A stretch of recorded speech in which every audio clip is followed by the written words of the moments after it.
mbokk bi tey nag dañ leen waxal ñaan bi nga xam ne booy génn sa kër moom ngay ñaan bu ko defee yàlla musal la si lépp loo xam ne mën na la gàllankoor si sa yoon. bu fekkee da ngay liggéey yàlla defal la tawféex, bu fekkee tamit dafa am yeneen programme yoo nekk yàlla defal la si jàmm ba loolu yëpp daal di réussir. léegi nag boo ñëwee bay génn sa kër balaa nga posé mètre rek taxawal nga daal di wax bismillahi tawakkaltu ala allah la hawla wala quwata illa billah. 6 mots kese la, yomb na lool.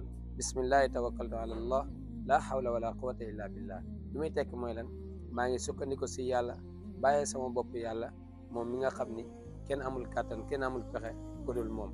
soo ko defee rek yàlla si boppam moo lay aar, boole la ak ay malaaka yoo xam ni ñoom ñoo lay aar musale si saytaane ba kere ngay dem di ñëw. léegi nag bu fekkee da ngay dugg sa kër boo ñëwee ba dugg ba pare ginnaaw bi nga demee liggéey ba wàcc wala ginnaaw bi nga génn, léegi boo duggee rek si saasi da ngay daal di delloo yàlla njëkkal. da ngay wax baat yi simple na te gàtt na neex naa ma dang naan macha allah la quwwata illa billah, macha allah la quwwata illa billah.